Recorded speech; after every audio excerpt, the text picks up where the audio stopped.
No.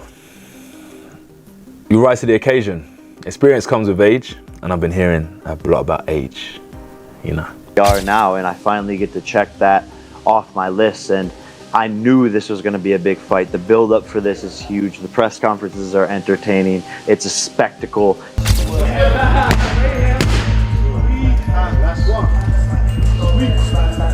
With just 12 days left until Anthony Joshua and Jake Paul collide, the tension is surging.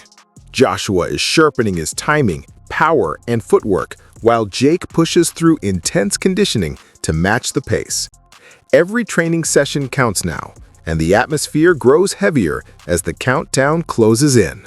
Pace, and I have nothing but love for him, but I'm going to knock him out respectfully, and you know, we can hug and kiss afterwards, specifically kiss.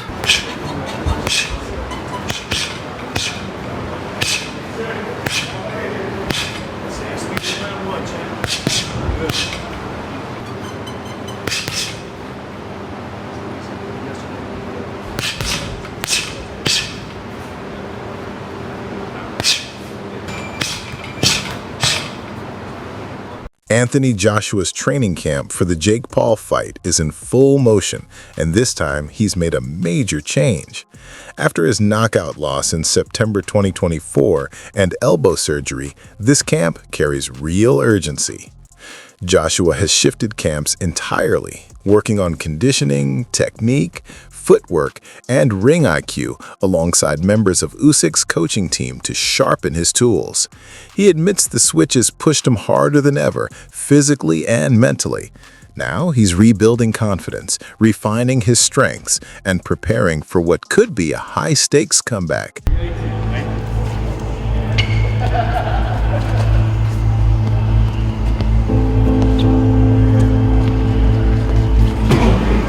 Anthony Joshua starts his mornings with brutal ice baths, shocking his body awake and accelerating recovery.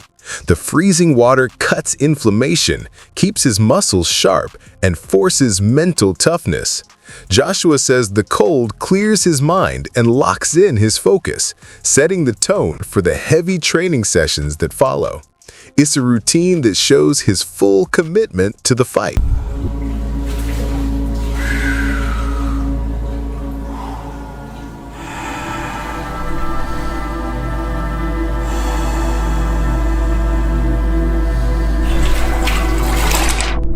Anthony Joshua is fully locked into a training environment built on discipline, precision, and non-stop refinement. Surrounded by seasoned coaches whose system revolves around razor-sharp technique and elite fight IQ, he approaches every session with clear purpose. His workouts are designed to tighten explosive offense, while building a defense that fires on instinct. Every detail matters.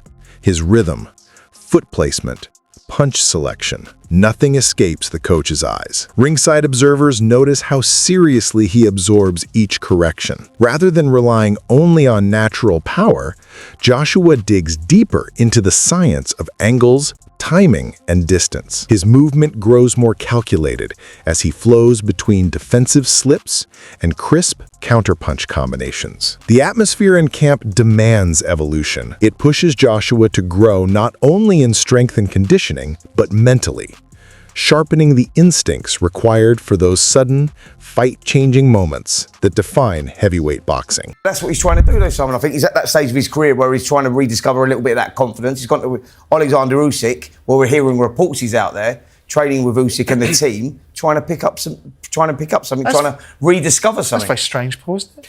It is, but it's not unheard of. I've heard of a lot of fighters doing that. You see fighters, obviously, it's the old Rocky movies years ago, but you see a fighter losing to someone, all of a sudden they go in the camp and they start training and do a little bits together and become friends or whatever else.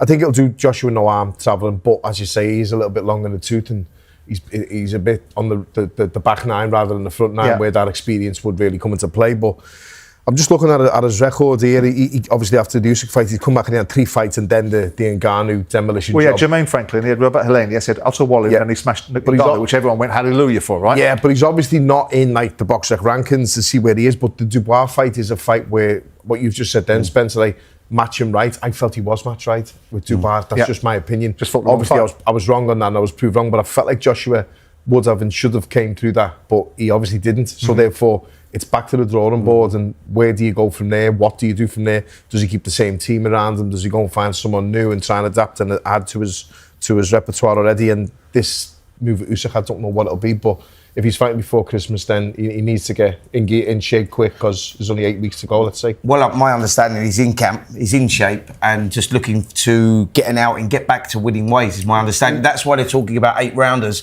Yeah. He wants to sort of go under the radar a little bit, and it's difficult for someone like Anthony Joshua because he's such a commercial commodity. He's always been in shape all the time, hasn't he? Yeah. He always will be in shape. He's never, ever not been. But it's not about his physical shape, is it? No one's ever questioned his physical state.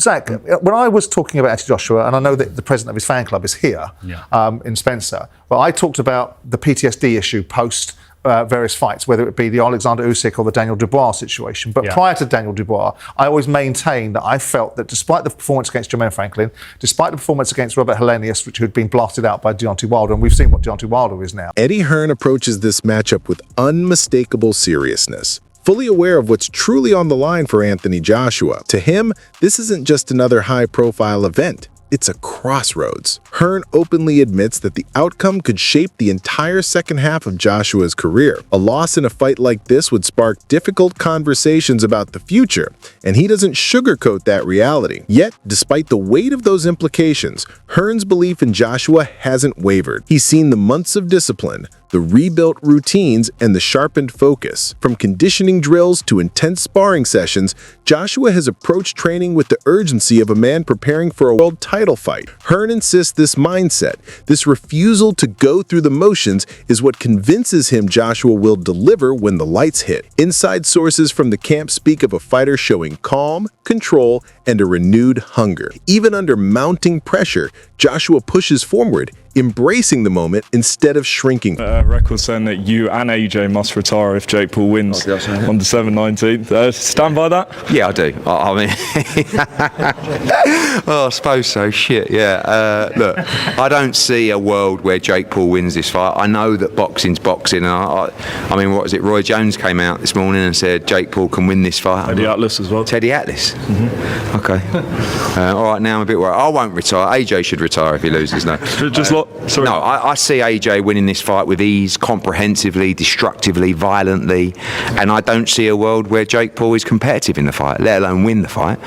But luckily, AJ's not preparing in a way that he just thinks it's a joke. He's preparing for Jake Paul like he's a world title contender.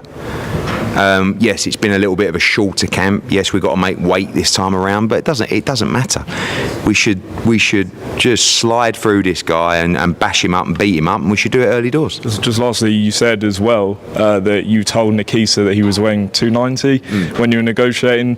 What impact did that have? Did you feel like they would have gone even lower if they knew he was weighing 265? No, I mean, I don't think that when you're negotiating on a weight, there's not one promoter in the world that would tell the truth about what the weight of the fighter was, and Nikisa knows that anyway. So it wasn't like we were being clever, but they wanted him to come to 240. And it's just, don't forget, AJ's never made weight before.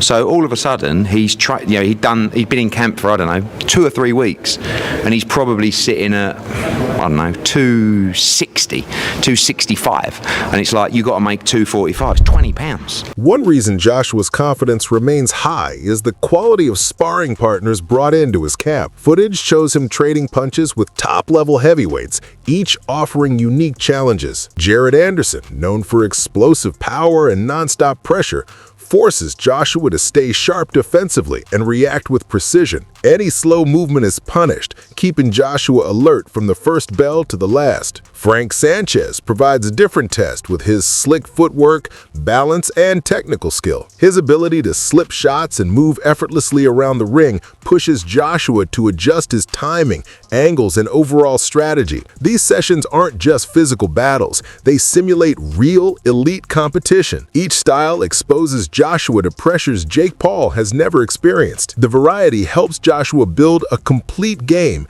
based on timing, accuracy, and instant tactical adjustments.